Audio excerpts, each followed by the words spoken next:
അല്ല, ഉറപ്പായിട്ടും അദ്ദേഹം വടകരയിൽ ജയിക്കുമായിരുന്നു. എന്താ കാര്യത്തിന് സംശയം? അദ്ദേഹം വടകരയിൽ മത്സരിച്ചാൽ ജയിക്കുമായിരുന്നു എന്നുള്ള കാര്യത്തിന് ഒരു സംശയവും വേണ്ട. അദ്ദേഹം വടകരയ്ക്ക് ഇഷ്ടപ്പെട്ട ജനപ്രതിനിധിയായിരുന്നു. വടകരയിൽ ചെന്ന് ഇറങ്ങിയപ്പോൾ തൊട്ട് അദ്ദേഹത്തിന് കൊടുത്ത സ്വീകരണവും കാര്യങ്ങളൊക്കെ നമ്മൾ കണ്ടതുമാണ്. പക്ഷെ അദ്ദേഹം ഒരു പാർട്ടി തീരുമാനത്തെ അംഗീകരിച്ചു. പാർട്ടിക്ക് വേണ്ടി ഒരു ഫൈറ്റ് നടത്താൻ വേണ്ടി പാർട്ടി പറഞ്ഞപ്പോൾ എനിക്ക് കുറച്ചും കൂടെ കംഫർട്ടബിളായിട്ട് ഇവിടെ നിന്നാൽ ജയിക്കാൻ കഴിയുമെന്നുള്ള ഉറപ്പോ അദ്ദേഹത്തിൻ്റെ സ്ഥാനോ മാനത്തിനോ അപ്പുറത്തേക്ക് പാർട്ടിക്കൊരു അനിവാര്യത വന്നപ്പോൾ ആ തീരുമാനം ഉൾക്കൊണ്ട് അദ്ദേഹം തൃശ്ശൂരിൽ പോയി വലിയൊരു ഫൈറ്റ് നടത്താൻ തീരുമാനിച്ചു.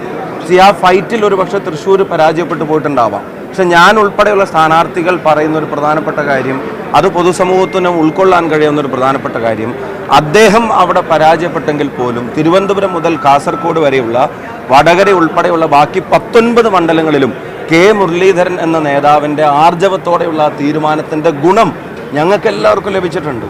ഒരു സ്ഥാനാർത്ഥി എന്നുള്ള നിലയ്ക്ക് എനിക്ക് നിസ്സംശയം അത് പറയാൻ പറ്റും. ഇപ്പം ഞാനവിടെ ചെന്നപ്പോൾ എന്നോട് അവിടുത്തെ ആൾക്കാർ പറഞ്ഞത്, നിങ്ങളിവിടെ വന്നതിനുള്ള സ്നേഹം മാത്രമല്ല, അവിടെ തൃശ്ശൂർ ഒരു ഫൈറ്റിന് മുരളിയേട്ടൻ ധൈര്യത്തോടെ ഇറങ്ങിത്തിരിച്ചതിനുള്ള പിന്തുണ കൂടിയാണ് നിങ്ങൾക്ക് തരുന്നതെന്ന് എന്നോട് വടകരക്കാർ പറഞ്ഞിട്ടുണ്ട്.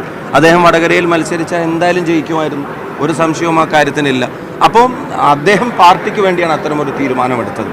അപ്പോൾ അതിന് തക്കതായ തീരുമാനങ്ങൾ പാർട്ടിയുടെ ഭാഗത്തുനിന്നുണ്ടാവും. പിന്നെ പൊതുപ്രവർത്തന രംഗത്ത് നിന്ന് മാറി നിൽക്കുക എന്ന് കെ മുരളീധരനെ പോലൊരു നേതാവ് പറഞ്ഞാൽ, പൊതുപ്രവർത്തനം അദ്ദേഹത്തിൻ്റെ രക്തത്തിൽ അലിഞ്ഞു ചേർന്നതാണ്.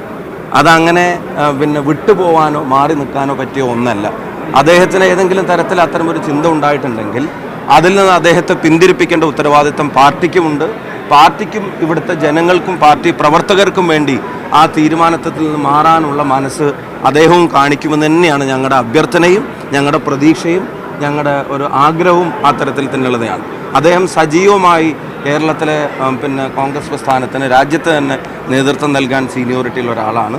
പൊതുപ്രവർത്തനത്തിൽ നിന്നും കെ മുരളീധരൻ മാറി നിൽക്കുന്ന ഒരു സാഹചര്യം പാർട്ടി പ്രവർത്തകർക്ക് ആലോചിക്കാൻ കഴിയില്ല, ജനങ്ങളും അത് അംഗീകരിക്കില്ല.